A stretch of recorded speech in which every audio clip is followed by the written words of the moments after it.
Il est 23 heures passées de 15 minutes, vous êtes sur Europe 1, c'est la libre antenne d'Europe 1 et vous pouvez, vous le savez, à tout moment, appeler le 01 80 20 39 21. Vous pouvez aussi écrire vos SMS au 7 39 21, suivi du mot nuit, écrit en lettres majuscules, suivi d'un espace. Et comme son nom l'indique, c'est votre espace à vous, de parole, c'est la libre antenne. Et depuis plus de 50 ans, Europe 1 vous offre ce moment-là pour vous, à vous, pour que vous vous exprimiez sur tous les sujets dont vous avez envie de parler et bien évidemment qui concernent votre vie quotidienne, chers amis. Nous sommes avec Jean-Jacques qui a créé une association Revivre après l'emprise. Alors vous pouvez retrouver cette association sur internet, revivre-après-l'emprise.org, et puis il a lancé une pétition sur mesopinions.com. Victimes de pervers narcissiques, exigeons des mesures contre ces prédateurs récidivistes. Nous en étions donc à l'amour, mon cher Jean-Jacques. Elle vous a séduit au début Et la séduction, j'ai utilisé ce terme parce qu'effectivement c'est celui qu'on connaît le mieux, mais disons que, vous savez, c'est un petit peu comme le pêcheur qui ferre son poisson. Elle m'a lancé effectivement de l'amour au sens fraternel, comme on le disait au tout début, c'est-à-dire qu'elle s'est présentée, je crois que les psys appellent ça l'abus de transfert. Elle a très vite compris qui j'étais. Moi j'ai été orphelin relativement tôt, pas de frères et sœurs, et elle s'est positionnée comme ma sœur, mais pas au hasard, c'est-à-dire que si vous voulez, elle a compris Oui. où était, on va dire, ma faille affective. Oui. C'est pas trop ce mot-là, mais on a tous des traumas. Hein. Non, mais bon, elle est c'est très précis, la faille affective. Je trouve que c'est très précis, en tout cas c'est très imagé. La faille affective, c'est voilà, cet endroit par lequel on peut se faufiler à l'intérieur de l'autre et commencer à le manipuler, en fait. C'est tout à fait ça. Donc elle s'est positionnée comme ça a évidemment très vite marché. Et si vous voulez, ce qui est surprenant, là je vous donne mon point de vue à moi, parce que là c'est ça qui était important, mais moi je leur ai donné le bon Dieu sans confession, c'est-à-dire que je n'ai pas écouté d'ailleurs un certain nombre de voix qui à l'époque me disaient attention, elle n'a pas une bonne réputation, etc. Si vous voulez, on est très vite lobotomisé. Alors l'amour c'est un peu ça, on dit l'amour rend aveugle, mais je pense qu'il rend aussi sourd et peut-être idiot, hein. Mais en tout cas à ce moment-là, on est, alors c'est la manipulation qui a démarré, c'est ce qu'on appelle aussi l'emprise, mais ça l'emprise, c'est quelque chose de très difficile à définir. Pour moi l'emprise, c'est une fois qu'on a cette séduction, c'est de maintenir, eux ils ont l'art de maintenir, on va dire, avec la manipulation, le mensonge, tout un mode opératoire qui est d'ailleurs souvent le même chez les pervers ou les perverses narcissiques. Ils arrivent à vous, ouais, moi je dis lobotomiser parce que c'est mon terme, mais en gros, vous êtes plus vous-même. C'est-à-dire que moi, je vous dis, genre, j'écoutais même plus ni ma femme ni mes enfants. Ça a été d'ailleurs, et aujourd'hui, je suis incapable d'expliquer quelques années après pourquoi. Et comment je suis tombé là. C'est très difficile, Jean-Jacques, d'expliquer cela. C'est marrant parce que c'était une discussion que j'avais avec ma collaboratrice sur Dans les yeux d'Olivier, qui travaille avec moi depuis 15 ans maintenant, qui est une jeune femme de 37 ans, à qui je disais mais comment je peux me faire avoir, parce qu'il m'arrive encore de me faire avoir, de me faire manipuler, et ça l'étonne toujours que justement que j'ai du mal à comment vous dire, à voir la manipulation. C'est très compliqué parce qu'en plus elle a tellement de formes, cette manipulation. Elle peut tellement vous être servie de manière différente que oui, je suis capable d'évoquer la manipulation, oui, je suis capable de la disséquer, de l'identifier chez l'autre, mais quand il s'agit de moi, je peux vous dire que c'est très compliqué de me l'expliquer. Donc je pense que c'est très compliqué quand on manque de recul sur nous-mêmes, finalement. On l'identifie chez les autres, finalement, mais Oui. c'est très compliqué pour nous. Alors, et en plus, on n'y est pas prêt, si vous voulez. C'est comme moi, vous savez, j'ai attendu 50 ans pour, comme je vous le disais au tout début, mais c'est vraiment ça.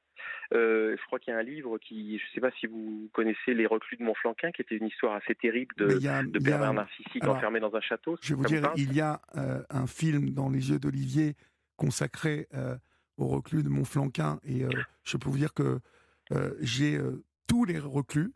Donc, vous pouvez aller le consulter sur la chaîne YouTube de Dans les yeux d'Olivier. Et bien évidemment, le podcast existe aussi sur Europe 1, puisque vous savez que Europe 1 a fait Dans les yeux d'Olivier en podcast. J'ai très bien connu cette histoire, mais là encore, euh, j'ai identifié de quelle manière cet homme que j'ai rencontré, aussi que j'ai vu, hein, Tilly, le fameux manipulateur, Oui. qui euh, m'a fait un effet, je vais vous dire, je l'ai vu au tribunal, lors de Ah oui. le dernier procès qui a eu lieu à Bordeaux. Euh, Oui.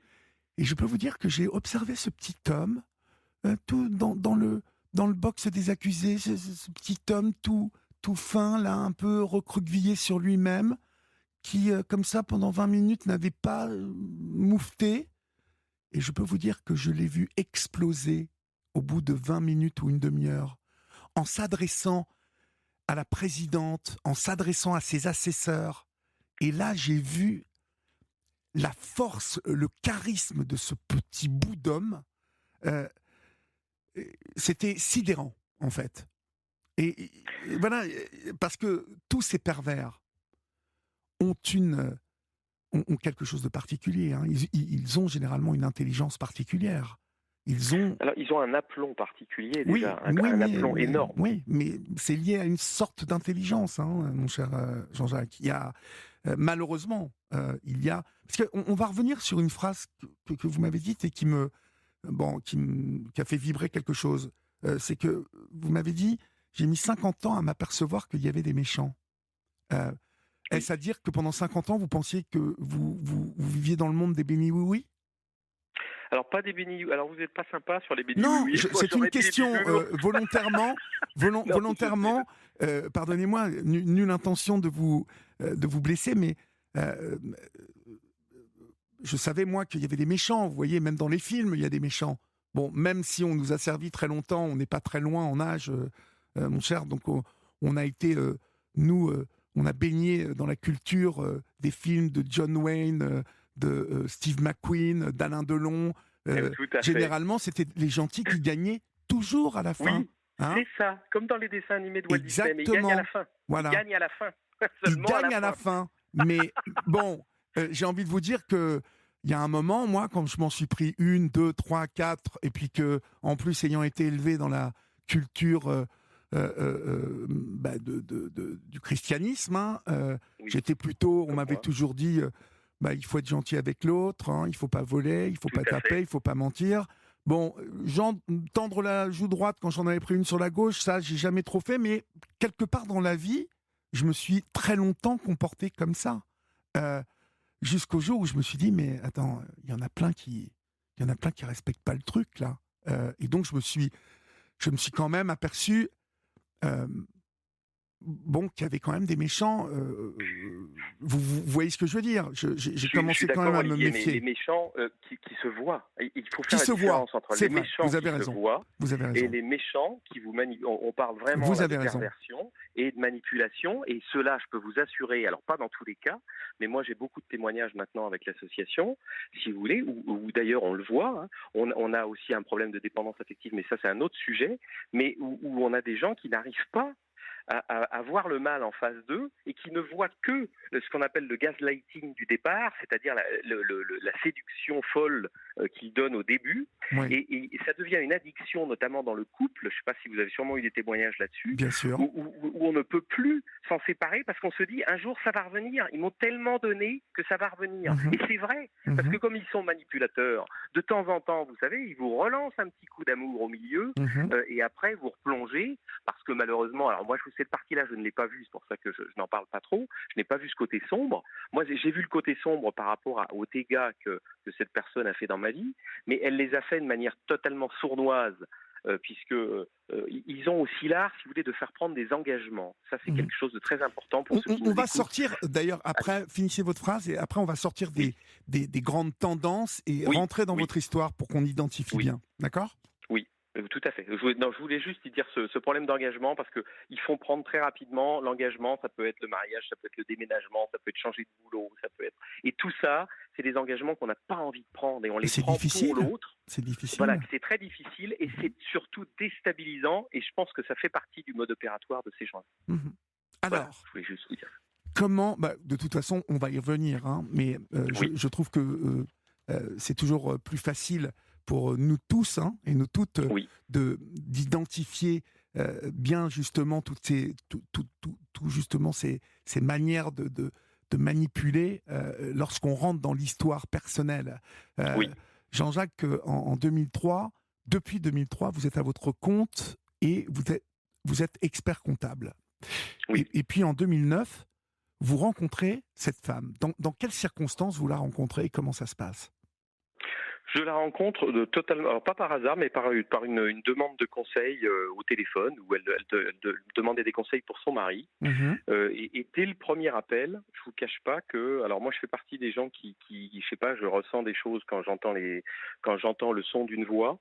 Et elle était déjà, si vous voulez, un petit peu hors norme. Moi j'aime pas trop le concept de normalité. Je fais partie des gens qui aiment bien les gens Non, mais en tout cas, qui c'est ont un séduisant. caractère. C'est séduisant, Voilà, les gens voilà, qui sortent c'est de exactement ça. l'ordinaire. C'est ça. C'est séduisant, un peu cash, vous savez, un peu rentre dedans. Bon, bref, comme ça, mais c'était le premier appel. Donc, si vous voulez, on a échangé. On a donc au départ juste eu une relation professionnelle, puisqu'elle était donc ma cliente par l'intermédiaire de son mari. Et il s'est passé quelque chose au bout de quelques mois, c'est que son mari malheureusement s'est suicidé, mais ça fait partie après coup, on pourra en reparler, de quelque chose qui aurait peut-être pu m'évoquer, ou me générer des doutes, Oui, mais ça a enfin été l'inverse. difficile. Difficile. Oui, voilà, difficile. C'est-à-dire que pour le coup, ça a été la veuve éplorée, si vous voulez. Et moi, qui ai un peu le syndrome du sauveur, parce que ça, c'est aussi un point important. Il faut arrêter de penser qu'on peut sauver tout le monde. Il faut déjà essayer de se sauver soi. Ça n'empêche pas d'avoir de la compassion et de Ça aussi, l'amour, ça mais met du temps, hein, à ça comprendre met ça. beaucoup de temps. Oui, Ouais. surtout moi aussi, je suis comme vous, éducation jésuite. Enfin bon, la totale. Donc, vous voyez. Je suis Et désolé, donc, Jean-Jacques. On va faire une petite pause oui, encore, et c'est la dernière, et puis on va continuer de vous écouter. D'accord? pas de À souci. tout de suite. Sur Europe 1, venez vous confier à Olivier Delacroix en appelant le 01 80 20 39 21. Numéro non surtaxé, prix d'un appel local.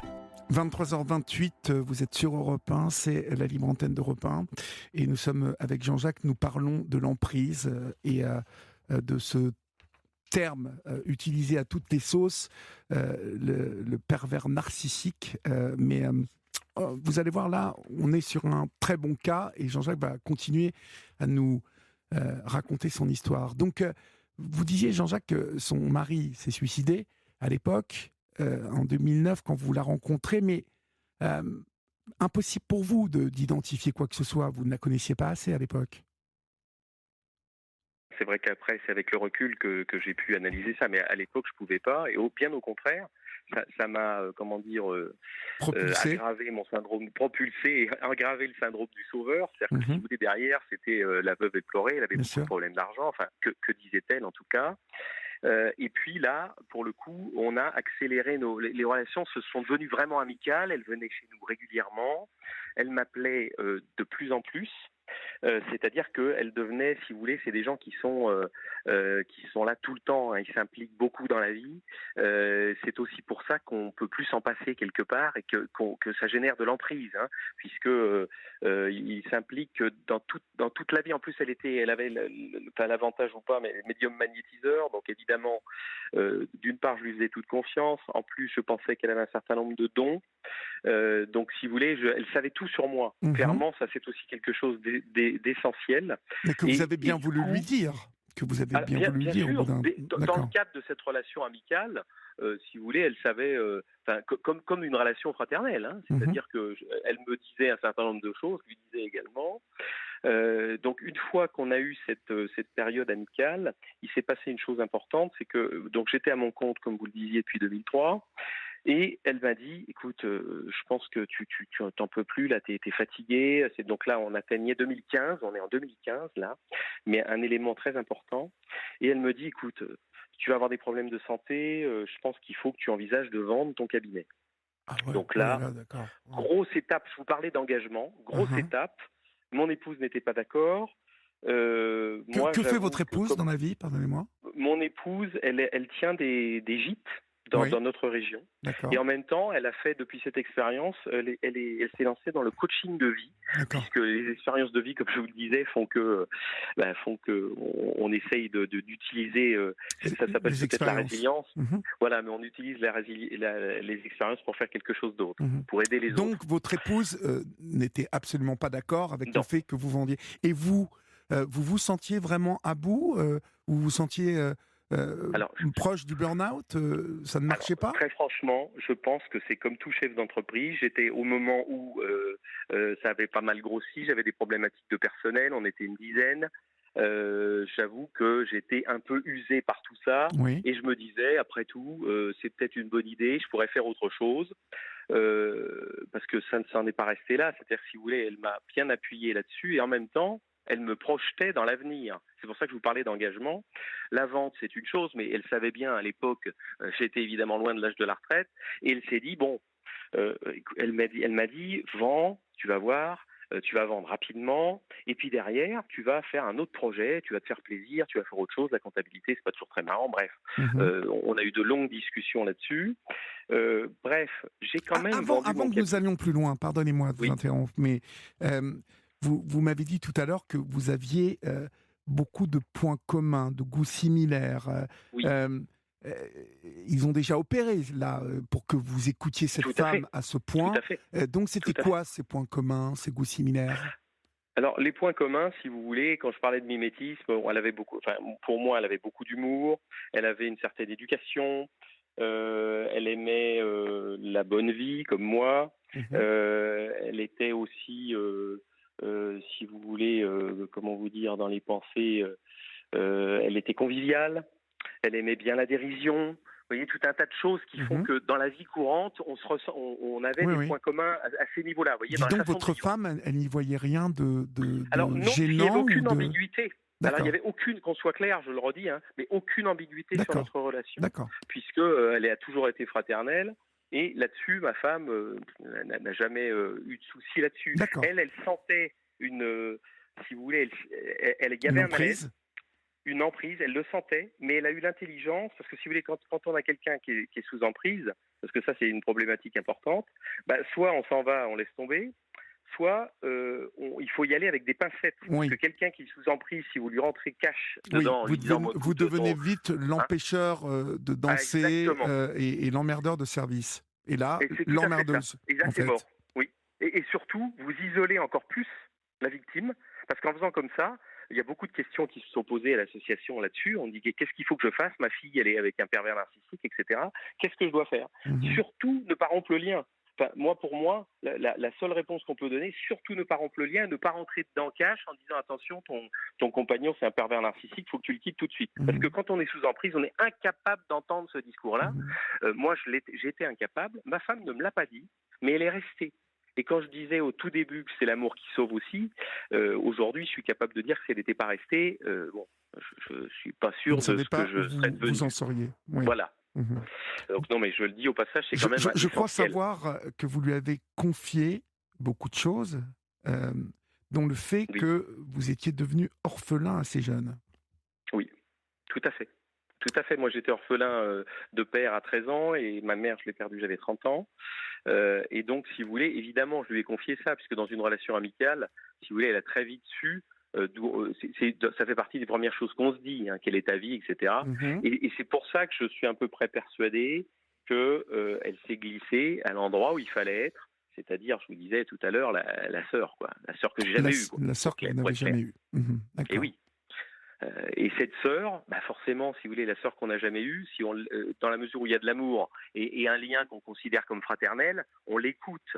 Alors, on l'écoute d'autant plus qu'elle est censée avoir des dons de magnétisme. Et j'en savais quelque chose, j'étais son expert comptable. Donc, si vous voulez, elle avait des clients de partout. Donc, pour moi, elle avait ce don. Aujourd'hui, d'ailleurs, je suis incapable de répondre si elle l'a ou pas. Mais à l'époque, je pensais qu'elle l'avait. Donc, forcément, je l'écoutais d'autant plus quand elle me disait tu vas voir, tu vas vendre, ça va bien se passer. Alors, en l'occurrence, ça s'est bien passé, c'est-à-dire que j'ai vendu assez vite. Mais les pervers narcissiques sont souvent des escrocs, ils aiment l'argent et le pouvoir, c'est la notion, la partie narcissique. Et une fois que j'ai eu vendu, elle m'a demandé si je pouvais lui prêter de l'argent. Alors ça a été une étape aussi très importante, puisque cette étape-là, si vous voulez, je l'ai gardée entre elle et moi, c'est-à-dire que mon épouse ne savait pas. Je lui ai prêté de l'argent, évidemment, j'avais vendu mon cabinet, je n'avais pas de difficulté à lui prêter au moins pendant une période courte. Et puis, il a fallu que je fasse autre chose de ma vie, puisque j'ai vendu en 2015, à 50 ans, il fallait que je fasse autre chose. Donc, qu'est-ce que j'ai fait? Elle m'a dit de manière très intelligente, écoute, maintenant, tu as vendu, tu vas réaliser ton projet de vie.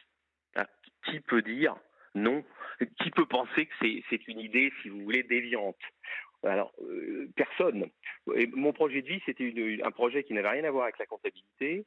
C'était un projet, si vous voulez, plutôt convivial, où on pouvait, quand on est en campagne un peu isolée, quand on veut faire la fête, c'est toujours un peu compliqué. Donc je me disais, on peut trouver un endroit où on peut boire un verre, danser, manger, dormir au même endroit.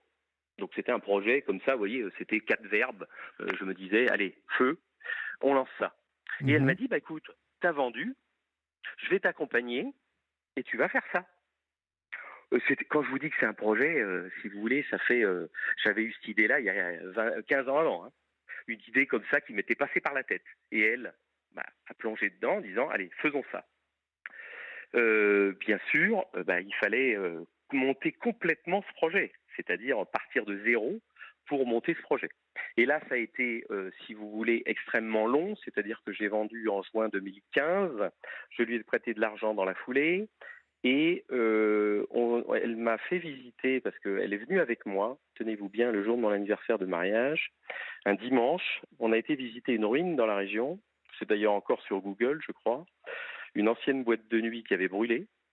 Donc un truc, si vous voulez, comme ça, quand on regarde le truc, faut être fou pour acheter ça. Soyons clairs, aujourd'hui je le dis. Mais pour autant, il y avait quand même eu un projet à l'époque économique là-dedans, une boîte de nuit qui avait très bien tourné. C'était au bord du Cher, un endroit absolument magnifique. Et je me souviens qu'elle avait son pendule à l'époque, puisque ça fait partie de ses outils pour travailler. Et elle me dit, écoute, c'est là, c'est sûr, ça va très bien fonctionner, etc. Donc ça, c'était le début de l'histoire.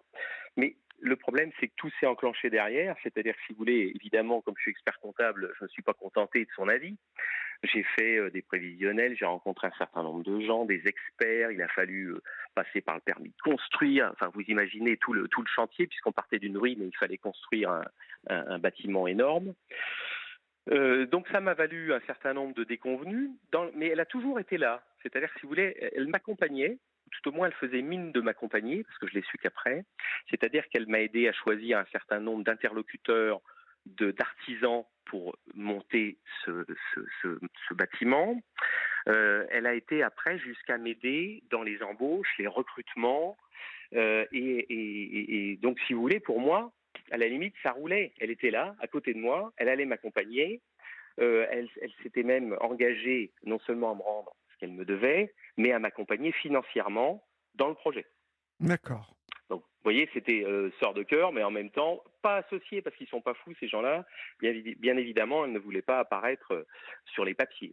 Mais pour autant, c'était plus que des promesses, puisque voilà, c'était prévu qu'elle me prête de l'argent pour Vous bouffer étiez dans le fantasme que beaucoup de personnes ayant travaillé dur, dans n'importe quel secteur que cela soit, le fantasme d'avoir son bar, son restaurant, vous avez raison, oui. dont on balaye le pas de porte le matin à la rosée, tôt, comme ça. Oui, on peut le dire. Vous avez raison, il faut alerter aussi que c'est un fantasme et qu'il faut surtout oublier.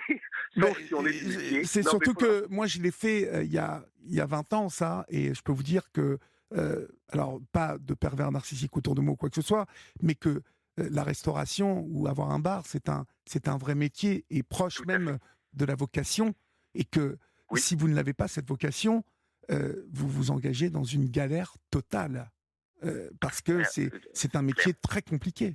C'est un métier très compliqué. Et moi, j'avais choisi les deux, bar-restaurant. Vous voyez, donc voilà. J'ai fait double peine. C'est ça. Et puis, si vous voulez, moi, ce qu'il y a, c'est que, si vous voulez aussi, c'était un projet très important en termes de dimensionnement, etc. Oui. Et je pense aujourd'hui, avec beaucoup de recul, parce que j'ai analysé tout ça, j'ai fait mon enquête moi-même, si vous voulez, elle savait pour le coup que j'allais me planter. Si vous voulez, c'est tout à fait Ah, ça, vous le pensez pervers narcissique. qu'elle savait que vous Ah non, aviez... non, mais je pense pas. Si vous voulez, un pervers narcissique, il faut quand même le dire haut et fort. La différence entre un manipulateur et un pervers narcissique, c'est que le pervers narcissique veut vous détruire. Ce qui n'est pas le cas d'un Oui, manipulateur, fort complètement. heureusement. Fort heureusement, parce que les manipulateurs, il y en a beaucoup. Hein. Un manipulateur, il veut Mais vous arnaquer, généralement. voilà, il veut juste vous arnaquer. Après, Voilà. le reste, bon, Bon. Inch'Allah. Ça n'a rien à voir avec Donc, un pervers narcissique. on est Vous d'accord. avez raison. Donc là, si vous voulez, voilà, elle m'emmène là-dessus. On ouvre très péniblement. Donc, vous voyez, on passe de juin 2015 où j'ai vendu à juin 2018 où on ouvre l'établissement. On ouvre cet établissement. Alors le comble du comble, c'est que bien sûr vous avez tout dit. Moi, je suis profession libérale, je suis pas un barman ni restaurateur. Donc j'ai eu beaucoup de mal à m'adapter au projet. Et c'est mon épouse qui, figurez-vous, est issue du milieu de la restauration, Oui. qui tenait l'établissement. Bon, ça a été votre Et salut, moi, ça, je pense. alors, ça a été mon salut à ce moment-là, mais en même temps, c'était une des périodes les plus terribles, puisque moi j'étais, si vous voulez, je gérais donc les gîtes de mon épouse, on avait inversé les rôles, sauf que le bâtiment était à 1 heure de route, elle rentrait à 4 heures du matin, et moi, si vous voulez, je n'ai jamais perdu mon professionnalisme, c'est-à-dire qu'évidemment, j'avais quoi devant moi? Des chiffres qui étaient évidemment pas bons, Catastrophique. et si vous voulez, voilà, catastrophique, et je sentais déjà pas la fin, mais je savais que ça n'allait pas durer. Alors vous savez, vous êtes chez vous, un peu d'antidépresseurs, parce qu'évidemment ma chère sœur m'avait conseillé de prendre des antidépresseurs parce que j'étais pas bien. Parce que je vous passe des étapes, mais bon, il y a eu d'autres étapes, mais bon, j'essaie de résumer. On a déposé le bilan en décembre 2018, c'est-à-dire que l'affaire a duré 6 mois.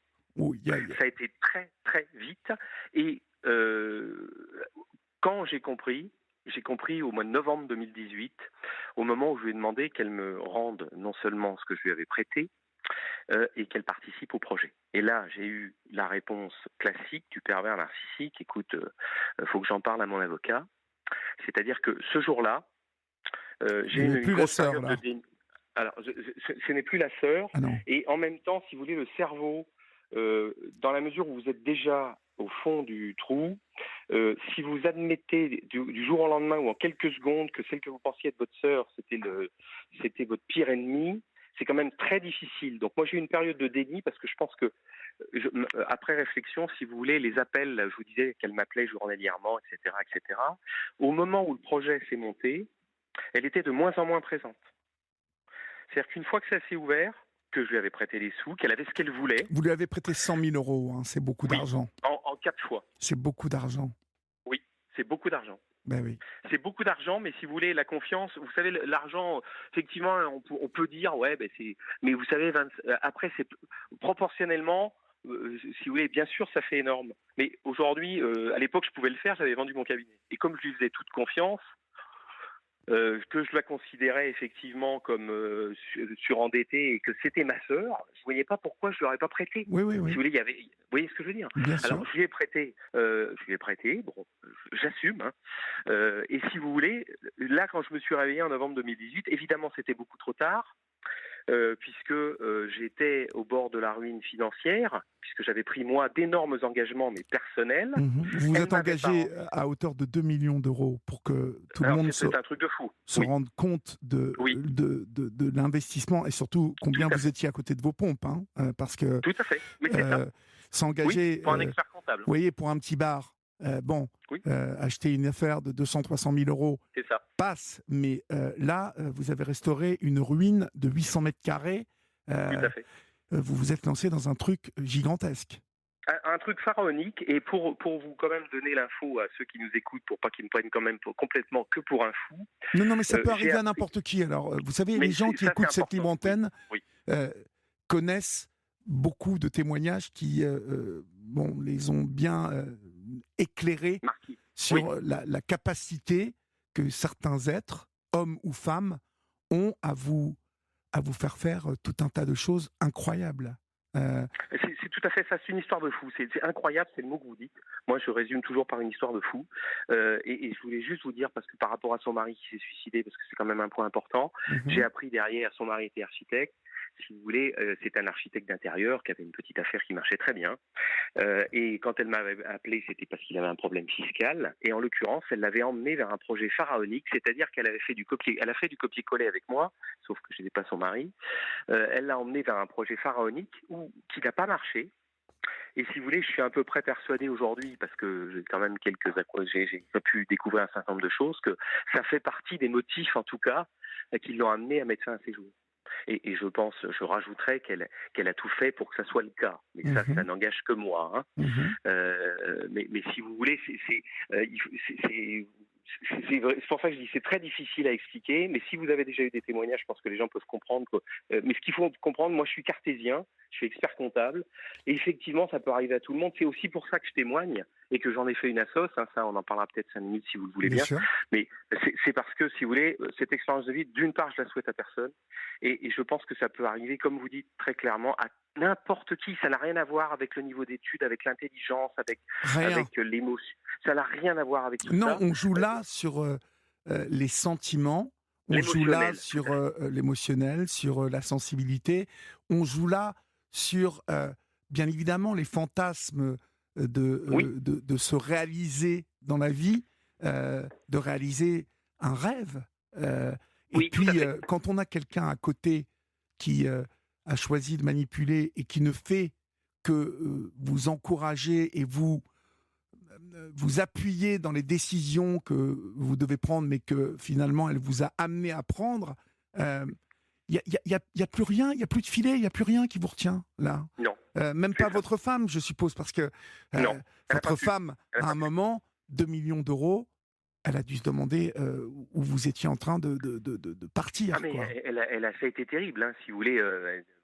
Pour elle, ça a été terrible. C'est très difficile pour elle de parler encore de ça, hein, parce que on n'a pas vécu la même chose, évidemment, hein, mais on l'a vécu en tout cas en même temps.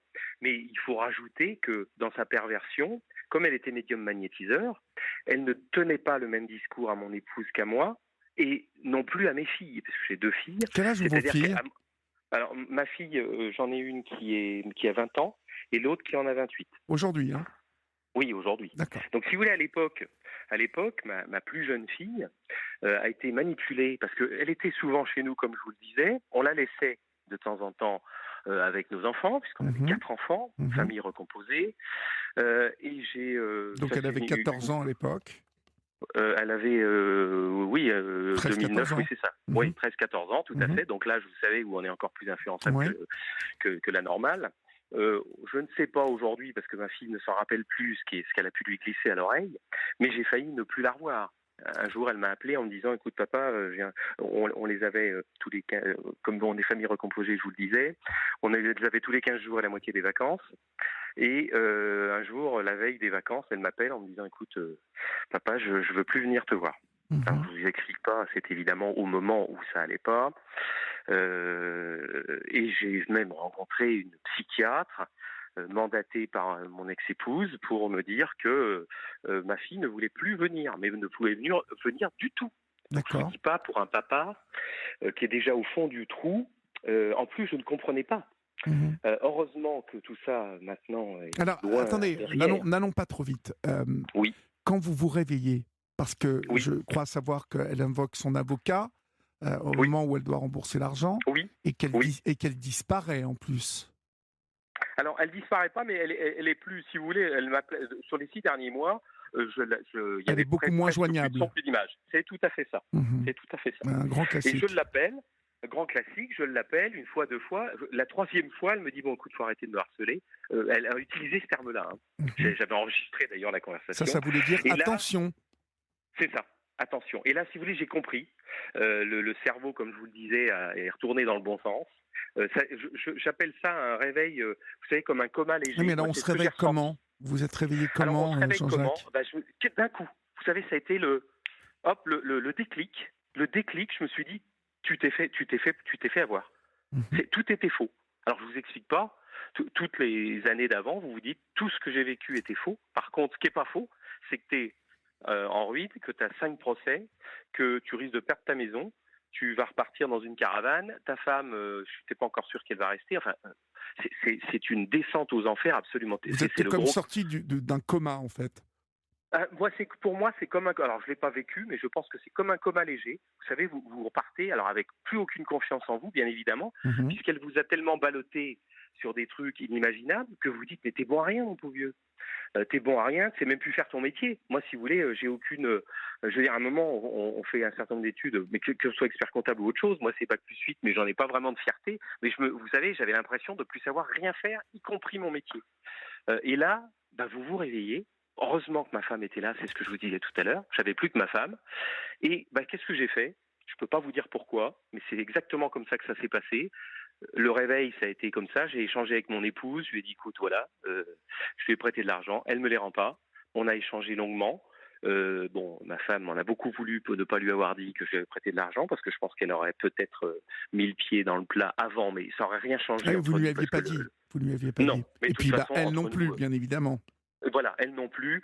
Et de toute façon, je pense que ça aurait été trop tard. Mais bref. Et le matin, le lendemain de ce réveil, je ne peux pas vous dire pourquoi. J'ai tapé sur Google pervers narcissique. Mais je ne peux pas vous dire pourquoi. J'ai été chercher, vous savez, il y a des sites qui sont très bien faits, qui sont faits par des psychiatres, qui vous font des questionnaires pour savoir à qui vous avez affaire, avec un certain nombre de points caractéristiques du pervers narcissique. J'ai fait ce questionnaire qui répondait à 90% oui. Et quand mon épouse s'est levée un petit peu plus tard, bah, on a combiné qu'on devait avoir affaire à une perverse narcissique. C'est parti de là. J'ai donc moi-même appelé mon avocat pour me défendre, parce que figurez-vous, et ça c'est très compliqué, hein, dites à vos auditeurs que si un jour ils prêtent de l'argent, surtout respectez la loi, une dette doit être écrite par celui à qui vous prêtez, écrite de la main. Alors ça c'est un truc de fou, c'est-à-dire que moi j'avais évidemment tapé comme tout le monde, comme presque tout le monde sous Word, avec une signature en bas, et ben ça ne marche pas. C'est-à-dire que vous prêtez de l'argent à quelqu'un, s'il n'écrit pas qu'il vous doit de l'argent, Mhm. eh ben il n'y a pas de dette. Alors, il a fallu que je me batte auprès des Et tribunaux. alors, est-ce que vous savez aussi, j'ai appris un autre truc dernièrement, c'est qu'au bout de 10 ans, une dette s'annule. Vous le Oui, saviez, parce que ça? c'est la prescription. Alors, oui, parce que c'est la Ah ben, prescription. moi, je savais Euh, pas. oui. Oui, Ah, mais c'est fou, hein. Non, c'est non, mais faux. aujourd'hui, si vous voulez, la loi, c'est gentil, mais donc c'est moi qui ai dû prouver, mais comme dans toute cette histoire, Mhm. derrière, vous êtes au fond du trou, on vous attaque parce qu'évidemment, vous avez pris des engagements auprès des banques, mais non seulement ça, mais il a fallu que je montre et que je prouve que cet argent, elle me le devait. Et est-ce que Et vous avez là, réussi? alors oui, c'est pour ça que je vous parlais de résilience au tout début. Aujourd'hui, j'ai eu 5 procès, j'ai gagné mes 5 procès. C'est-à-dire que j'ai sauvé ma maison. J'aime bien l'expression aide-toi, le ciel t'aidera. J'ai tout donné pour ça, parce que vous savez, quand on est en procès, il faut que les gens comprennent aussi. On a un avocat, on compte sur notre avocat, mais à un moment, dans des histoires aussi complexes, si vous ne donnez pas du grain à moudre à votre avocat, bah, l'avocat, il fera rien. Aussi bon soit-il, il ne fera rien. Mhm. Surtout sur des choses qui sont très difficiles à prouver. Mhm. Il a fallu que je démontre, comme je vous dis, elle savait tout. Elle a essayé de piquer le truc et de dire, bah, de toute façon, attendez, il me l'a donné. Non, mais Est-ce que vous avez récupéré votre argent? Alors aujourd'hui, j'ai gagné fin 2020 mon procès et je suis censé, elle me doit encore 20% de la somme que je suis censé percevoir dans le mois qui vient, c'est-à-dire 4 ans après après avoir gagné mon procès. D'accord, donc vous avez quand même pu récupérer Oui, 75 000 euros. oui, oui. D'accord. Aujourd'hui, Ce qui est oui. plutôt une sacrée performance, dites-moi. Alors c'est une sacrée performance, mais vous savez, je pense qu'elle a compris après que je lâcherai plus. C'est-à-dire que dans l'emprise et dans la dépendance affective, vous parliez du pardon tout à l'heure avant qu'on parle. Je crois qu'au-delà de ça, il faut effectivement, enfin au-delà de ça, le pardon, c'est un sujet extrêmement complexe, selon moi en tout cas, et très personnel. Mais par contre, il faut revivre. Et c'est pour ça que j'ai utilisé ce terme dans l'association. Revivre, ça ne veut pas dire vivre une deuxième fois, ça veut dire être plus authentique que la première. Enfin, en tout cas, c'est comme ça que je le ressens aujourd'hui. Quand vous ramassez le mur, soit vous vous mettez sur le canapé avec un whisky, soit vous vous battez. Mhm. Soit vous vous pendez hein, aussi, hein. Il y en a qui... Soit vous vous pendez, parce Ben oui. que dans son cas, il n'y a pas que le mari, il y a eu un certain nombre... Enfin bref, j'ai fait l'enquête derrière. Mais si vous voulez, le drame, c'est que c'est des gens qui récidivent. Enfin moi, je pense que ça, c'est quelque chose d'important à dire aussi, parce que au-delà du phénomène de la perversion, du mode opératoire, Il y a aussi beaucoup de discours qui sont faux, c'est-à-dire qu'il y a ceux qui sont parano et qui disent qu'il y a des pervers narcissiques à tous les coins de rue, ce qui est complètement faux. Il y a ceux qui disent que ça n'existe pas. Moi, j'ai eu ça dans un cabinet de psychiatre, tout à fait inouï d'ailleurs. C'est le seul que j'ai rencontré dans ma vie, qui m'a dit, vous savez, il n'y a pas de texte. La perversion narcissique, forcément, c'est une relation à deux. Et donc, quelque part, vous étiez consentant. Ou alors, oui. Mais bon, c'est fou. Vous êtes tombé sur un pas bon, c'est tout. Exactement, oui, mais vous vous rendez compte quand on est... Alors moi, je parle pas de moi, mais vous vous rendez compte des gens qui sont déjà tout au fond du trou, qui ont ce discours, ils sont... vous avez intérêt... La résilience, c'est aussi de compter sur soi. Je pense que la seule issue... Mais tout le monde n'a pas les moyens de cette résilience. C'est ça qui est très dangereux dans tout ça. Oui. C'est pour ça qu'on a aussi que j'ai voulu lancer cette association derrière, parce que j'en ai fait une mission de vie, si vous voulez. Cette expérience, j'ai trouvé absolument terrible, et je m'en suis sorti. Je ne sais pas si j'aurais fait l'association si je m'en étais pas sorti, si vous voulez. Moi, je m'en suis sorti indemne. J'ai remonté un nouveau cabinet d'expertise comptable parce que j'avais pas le choix, parce qu'évidemment, pour le coup, j'avais tout perdu. Par contre, j'ai pas perdu ma maison, mais j'ai tout perdu. Mon ancien cabinet que j'avais vendu, bien évidemment, j'ai tout perdu. Mais j'ai remonté un cabinet une deuxième fois, et aujourd'hui, je consacre tout le peu de temps que j'ai en plus à cette association qui a pour but déjà d'aider les victimes, mais surtout, je dirais surtout, d'appuyer sur les prédateurs. C'est-à-dire qu'aujourd'hui, cette notion de pervers narcissique, vous l'avez fortement bien dit, elle est totalement galvaudée. C'est un vrai problème parce que c'est l'arbre qui cache la forêt, mais c'est aussi une terrible réalité, notamment dans des couples avec des enfants, où on voit, c'est très malheureux. Il y a tellement de formes, Jean-Jacques. Il nous reste 2 minutes pour évoquer votre association, justement, parce qu'aujourd'hui, vous avez donc entamé un combat, vous alertez, vous aidez le public sur cette notion complexe, justement, d'emprise, au travers de votre association Revivre après l'emprise. Il y a tellement de formes d'emprise que il y a beaucoup de monde qui adhère, beaucoup de monde qui vous contacte. Alors, pour l'instant, j'ai beaucoup de monde. Alors, surprenant. Alors, la pétition, évidemment, avec le chiffre que vous avez annoncé tout à l'heure pour la vôtre, je passe pour un petit. Mais en une semaine, on a eu 10 000 signatures. Pour moi, avec des témoignages qui sont d'ailleurs assez marquants pour ceux qu'on signe. Je trouve ça énorme. Et si vous voulez, vous avez raison, il y a beaucoup de différences dans les emprises, mais le pervers narcissique ou la perverse narcissique, d'une part, existe. Et comme je vous le disais tout à l'heure, ils sont extrêmement dangereux, ceux-là. Le problème, c'est qu'on y mélange tout. Et c'est normal, on n'est pas des psys. Même les psys eux-mêmes ne sont pas d'accord entre eux sur cette notion. Il y en a qui la contestent. Donc moi, mon rôle et mon objectif, c'est de faire valoir et d'arriver à une reconnaissance officielle, parce qu'aujourd'hui, on sait les diagnostiquer. Ils ont un mode opératoire qui est similaire chez quasiment tout le monde, si ce sont des pervers narcissiques. Et si vous voulez, aujourd'hui, la justice, c'est pas qu'elle s'en fout, elle n'a pas le temps, elle n'est pas formée. Mais aujourd'hui, c'est dramatique. On confie des enfants en garde alternée à un pervers narcissique. Parce vous voyez, enfin, il y a un chantier pas possible à faire. Donc, on va écrire un livre qui va sortir par l'association, et on espère alerter les pouvoirs publics et pouvoir les inciter à agir pour que les choses changent et qu'on avance sur ce sujet. C'est un bien grand chantier que vous avez devant vous, mon cher. Revivre-après-l'emprise.org, et puis la pétition sur mesopinions.com, victimes de pervers narcissiques, exigeons des mesures contre ces prédateurs récidivistes. Bien évidemment, nous inscrirons sur notre page Facebook toutes ces références. Merci Jean-Jacques pour votre témoignage ce soir sur l'antenne d'Europe 1. Courage à vous dans le combat qui est le vôtre aujourd'hui, et puis n'hésitez pas à réorienter des gens vers la libre antenne s'ils ont envie de raconter aussi leur histoire. D'accord ? Avec plaisir. Je vous souhaite une bonne soirée, Jean-Jacques. Bonsoir. Merci, belle soirée. Au revoir.